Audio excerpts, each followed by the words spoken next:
Hey everybody, TDR's Traded Black podcast back here at Mary Jane Berlin. Well, we're not at the exhibit. We're actually a pretty cool place, and we won't say where it is, but we got some pretty big name guests here. Mike Tyson, CEO of Tyson 2.0. Good to see you, my man. How are things? Good to see you. And as well as Burke, President and Chief Operating Officer of Tyson 2.0. How you guys liking Berlin? Oh, we love it. Always love it. Big fan of Berlin. Yeah, well, I think there's a few people that know who you are. So watching you walk around at different booths, and how many people was there? Probably 300 people walking around. Like, he's got quite the presence here. There's 60,000 people at the show, and I think we saw every last one of them. Isn't that crazy? Like, it is crazy. 2,500 exhibitors at this conference. It kind of reminds me of where this cannabis space, as far as events were concerned, in North America, say 10 years ago. Do you agree with that? Yeah, 100%. The excitement in Europe and the rest of the world outside of the States is palpable. I mean, cannabis is exciting, right? I think the States have become, so bogged down by. We're going to win this fight, too. We're going to win this fight. Absolutely. That's what we want to hear. My primary goal is safety. Yeah. Safety. All the stuff I've been hearing about this cannabis engaging with this fentanyl, and so many people. Yeah. And fentanyl, I guess, schedule what? Schedule 2. Schedule 3. Fentanyl is a schedule 2. Yeah. My apologies. And cannabis is a schedule 1. Yeah, cocaine, meth, it's all schedule 2. I don't have the stats in front of me, but I'm like, how does cannabis get in that category? Yeah, cannabis and magic mushrooms, and then all the way down to schedule 3, you have ketamine. Schedule 4, you have Xanax. It's pretty incredible. Did you guys see that documentary on Netflix, Painkillers, about Purdue? Never. It's amazing what they got away with, but they got involved with the DEA and the DOJ at one point. They basically shunned it like a blind eye and kept going what they did. But the money that was being produced, like, there's some rich. Even to that point, though, Oxy's not even on Schedule 1. Not crazy. And it's responsible for hundreds of thousands, if not millions of deaths. So our viewers that follow this industry very closely, and they've had their frustrations for years. We're in banking, Schedule 1. When are we going to see change? I give Biden a certain amount of credit to obviously look and review the rescheduling process. But at the end of the day, in the end of his term, there was nothing that really changed. But here we are, 2025. There's a new administration. Your friend, President Donald Trump, who you've known for the better course of 30 plus years. You guys were recently at a UFC event, shaking hands. And I know that you've had a close relationship, and he's got a lot on his plate right now. But I'd be curious to know, has cannabis been a topic of conversation? I don't know what you can share, but if he were to call you up right now, Mike, and say, what should we do about this cannabis industry? What would you say to him? Of course, what I said earlier, my primary goal is safety. Yeah. Safety down the line. We're not going to buy from no black market buyers or sellers. We're going to keep it clean. We're going to keep Tyson 2.0 the light of the whole cannabis industry. We can see in the dark. We're going to see everybody that's living wrong, and we're going to stop them with the fullest extent of the law. Yeah. Does he understand in any way as to what's going on with the illicit market and some of the fentanyl that's being traced with cannabis? Are they educated and understand, like, what's happening and where this is coming from? Well, listen, he has to be educated because Elena Hubbard's educated on it. She sees what's going on, and she's very acquainted with the president. Yeah. They speak very often, so I'm sure she relays that to him. Yeah. Big influence, obviously, to bring the brand, in front of, like, a lot of people, not only in the States, but you're saying you operate 23 states, 6 different countries. You've gone through some changes internally as a company. What would you say right now is the vision for this company to be like a world-class brand, and some of the, I guess, pure fundamentals that I think a lot of people would like to learn a little bit more on where you sit today, but why this is different from, say, other brands and maybe even different celebrity brands? Yeah, look, the cannabis industry is still infantile, right? But if you zoom out, the cannabis culture spans across several decades. Yeah. I think remaining authentic to the culture that paved the way for the industry to even exist in the first place is, first and foremost. And again, leveraging and utilizing the platform that Mike has built over several decades in the ring, outside of the ring, his personal life, et cetera. It puts us in a very unique position to influence that sort of change that can have meaningful impact for many decades to come. Yeah. That the industry comes with. I think the thing for us is, again, first starting that domino with, at least on a domestic level, invoking positive change on a compliance basis. Yeah. Yes, and our impact, it speaks for itself today. It spoke for itself. Yeah. The impact we are in the cannabis field. For sure. You've been in, I think a lot of people would like to know a little bit more about you being the president, chief operating officer, but you've been involved in this space for 10 plus years. And I know quality is definitely at your forefront for some of the previous operations that you've worked on, but how the two of you meet, or should have met, or should say have met. Yeah, it was kismet. I mean, shared networks. I ended up originally, being such a fan of the brand, I invested personally into the brand. A couple weeks later, was given the opportunity to join, and we've been off to the races since. Yeah. But being a previous operator myself, now us operating a licensing business, our ability to scale is because of the fact that we're able to go out and vet operators around the world, licensed operators, cultivators, etc. And I think the difference that we carry as a team is actually having the hands-on experience with the plant, knowing what to look out for, because anyone, for the most part, depending on where you're talking about, can go out and win a license and grow weed, fake it for a couple years, and then go bankrupt. Yeah. Right. And we've seen a lot of that. Yeah.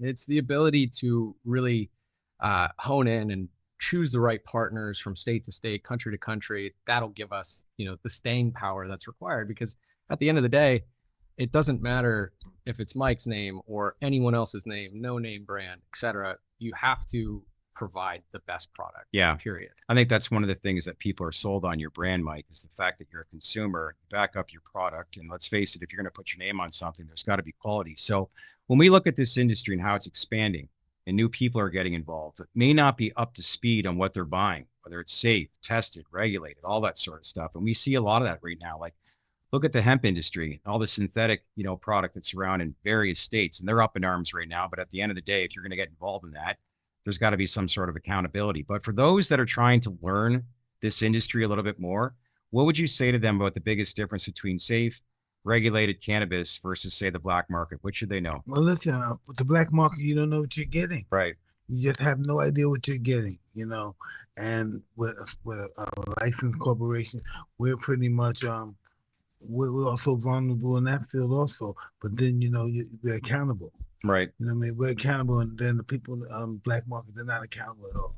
You're dead the next day. You don't even remember where you got it from. Yeah. And not to mention, there's no age gate. Right. Right. So, and they're selling it at gas stations, right? They're selling in gas stations. They're using God knows what.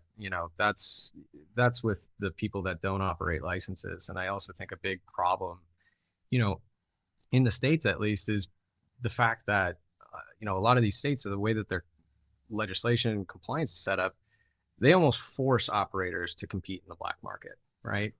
And what ends up happening is you have licensed cultivators that fail a test for aspergillus or pesticides, etc. They're getting rid of that product somehow. Okay, and that's ending up in the streets, and you've got these horrible operators that are trying to mask certain pesticides, blowing Eagle 20 on plants, right? And then birding it out to these other states that don't have programs or do have programs, but they're so messed up to the point where people are driven to the black market, and those people are consuming that cannabis. Yeah. Right. And sometimes they're kids. Right. And so the ability, again, to create meaningful federal policy, I know, that gives operators the ability to follow the rules, but more importantly, consumers the ability to actually go in and know what they're buying. Yeah. When was the last time anyone bought, a bottle of booze off of this corner market? Never, ever. It's not a thing. I think about and that. That's alcohol. Yeah. Which is horrible for you. Think about that 100 years ago. Weren't they making gin in bathtubs and stuff like that? Absolutely. People are dying, dropping like flies back then. They're doing the same thing with weed. We'll look back 100 years from now and look at this particular time, and it'll be foreign probably to a lot of people. But I guess that's the part of time that we're in right now. If you want change, this doesn't happen overnight, but some of that incremental change takes place. And I was thinking about even you last week. You were in New York at the head office of the DEA. What was that like? And what were some of the conversations you had while you were there? Some of the conversation is pretty similar to what we're talking about now. Yeah. Safety. Making sure we're finding legal growers and these get rid of the illegal guys and these cartel guys and these people from China that's sending all this fentanyl over here. We're getting rid of all those guys. Do you think they heard you?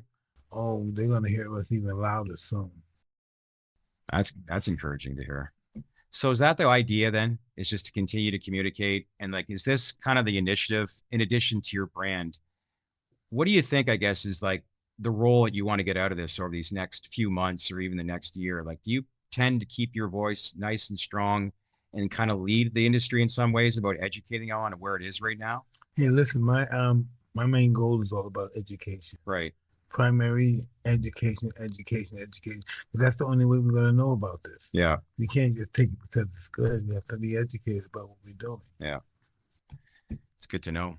It's encouraging, but I think that's, you know, That's what it's going to be all about. Our company, Tyson 2.0, is going to be more so about educating the people as well. yeah.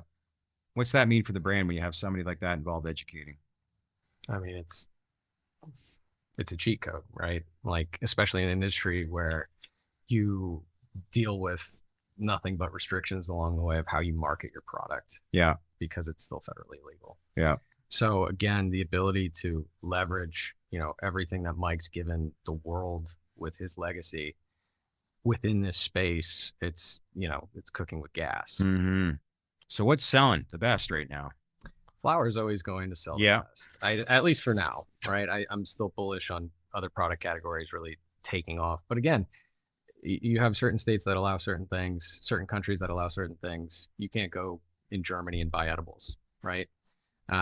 So I don't even think we've seen the surface be scratched as far as how consumers adopt the medicine. Mm-hmm. For sure. It's like the stigma is still there in some ways, but I think rescheduling would be a big step in the right direction. But, I remember leading up to the election, Fox came out as many as 70% of Americans want cannabis not only rescheduled, but actually federally legalized, like 70%.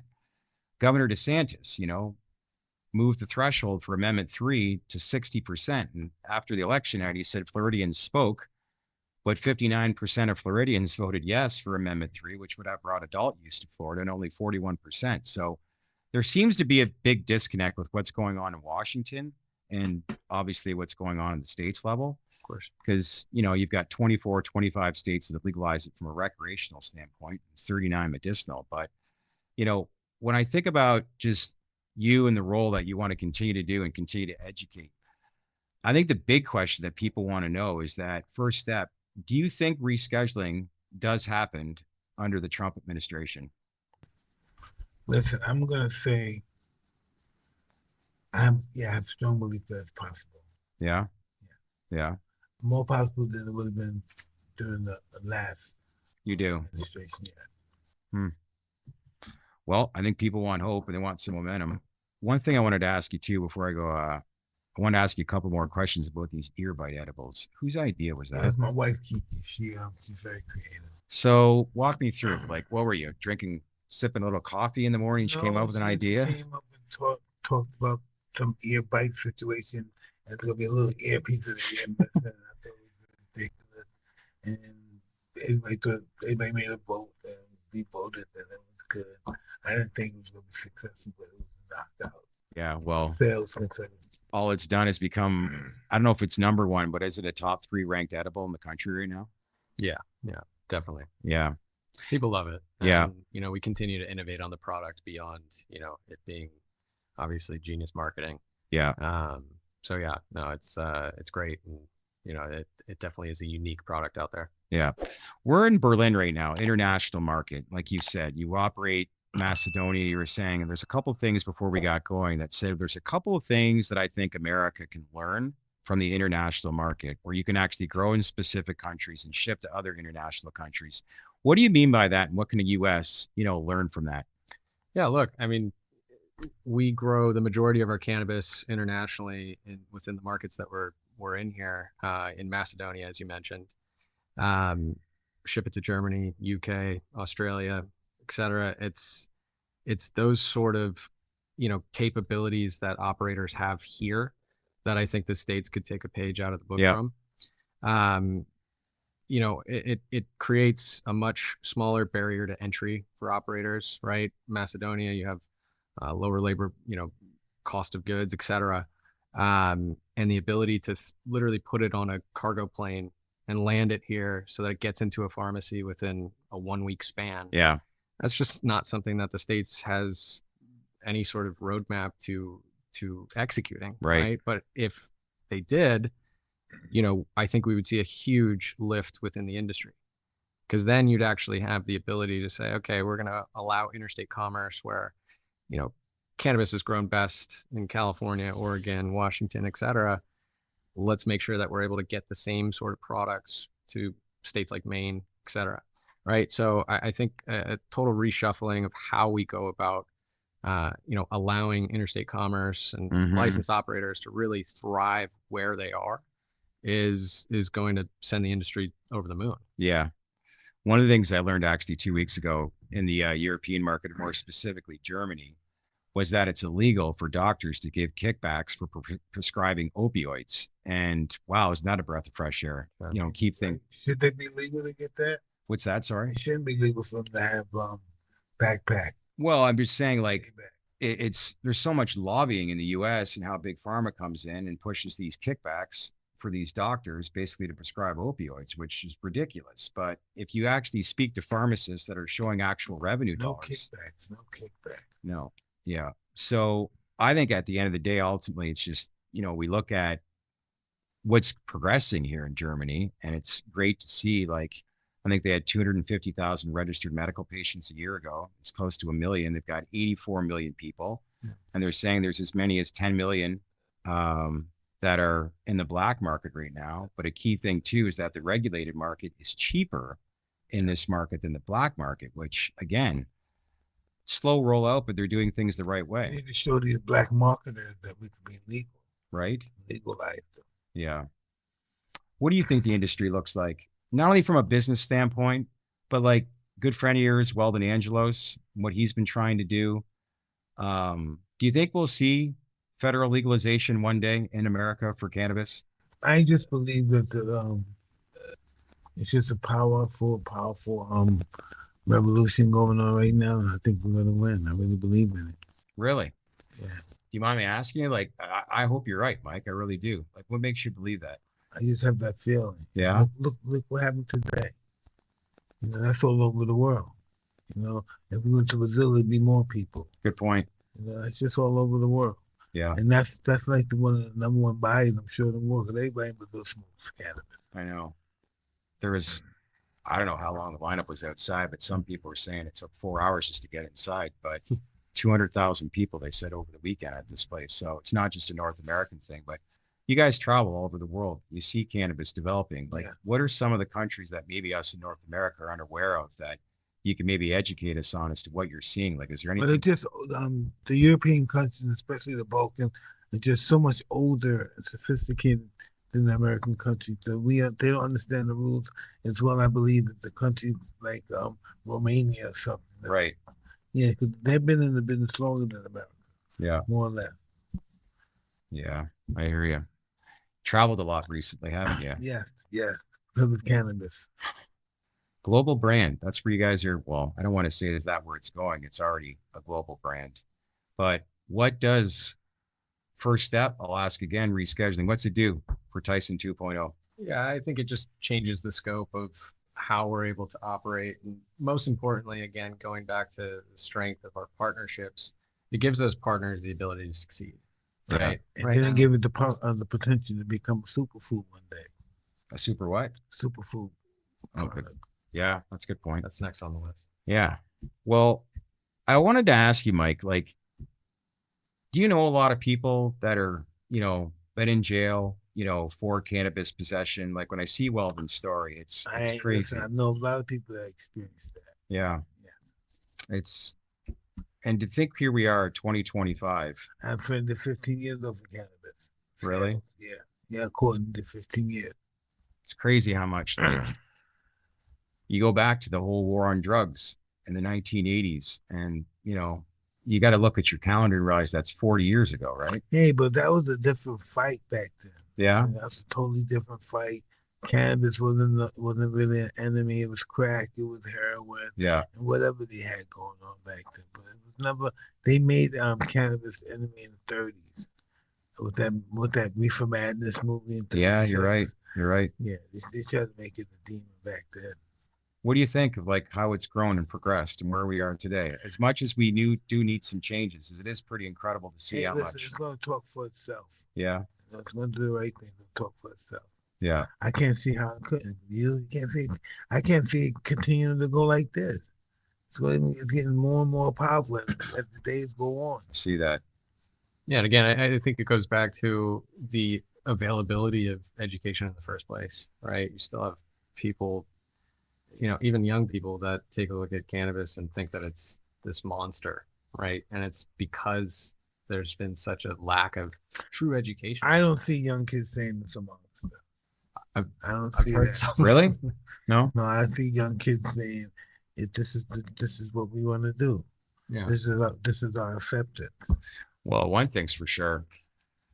I was at a conference last week in the panel discussion, but people are of age in their 20s. The alcohol consumption is dropping off like a cliff. There is a parent company, Brown-Forman, which owns Jack Daniels. They came out with their latest earnings report, and they said their sales were down 7%. And something we've all known for quite some time, but now a CEO is publicly saying our market share is being taken away because of cannabis. Well, you should get in the cannabis business. That's right, Mike? Yeah. So anyway, I actually think it goes back to the concept of how people get their information now, right? Yeah. Podcasts like this didn't exist 10 years ago. And so for someone that's interested in, making their lives better, health, etc., they put on Andrew Huberman and he talks about on a very scientific and approachable basis the dangers of alcohol. All of a sudden, people are going to stop drinking. Yeah. Which is exactly what's happening right now. And, all these alcohol distributors are shaking in their boots. And what their, first answer going to is, all right, well, let's take a look at these emerging categories that people are actually interested in, because we still have to fill these shelves. Yeah, of course. You're a chief operating officer. You see a lot of that on the front line. Can you give some examples to like what you just outlined?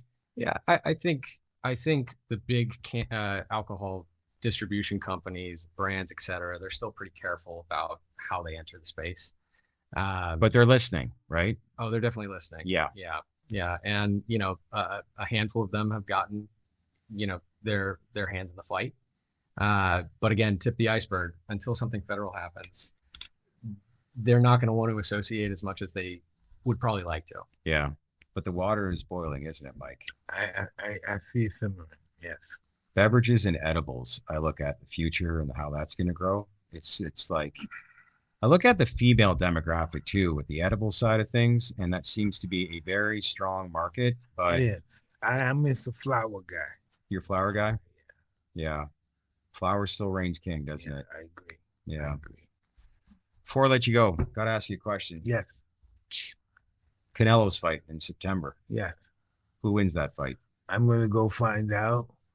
You're going to Vegas? Yeah. God willing. I don't know. I'm asking my wife if we can do it. I would love to go to that fight.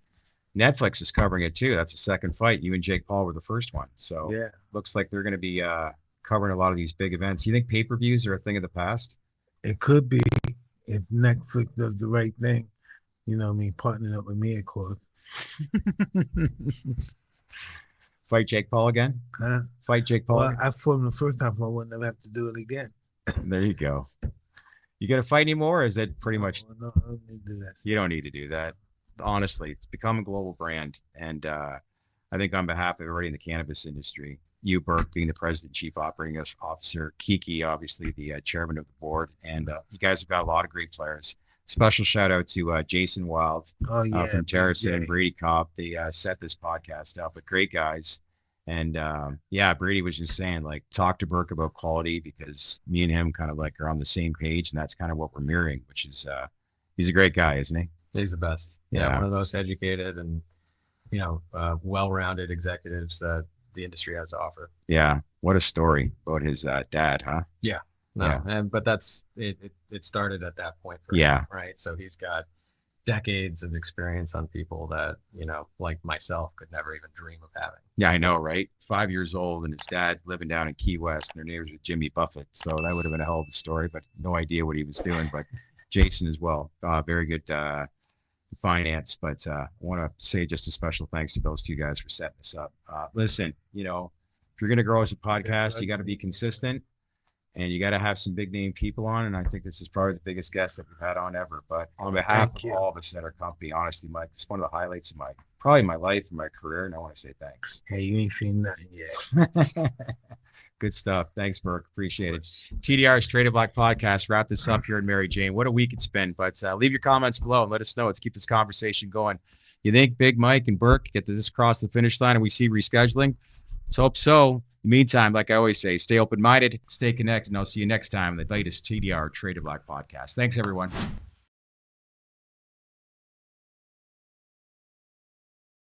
Hey everyone, we just eclipsed 50,000 subscribers on our YouTube channel. We want to continue to grow this community. So if you haven't done so, make sure to subscribe now. We'd appreciate it very much here at the TDR Traded Black podcast. As usual, let's keep the conversation going. So leave your comments below and we'll get back to you with any feedback that you want to learn more of. In the meantime, enjoy the rest of your day and we'll see you next time on our latest Trade to Black podcast.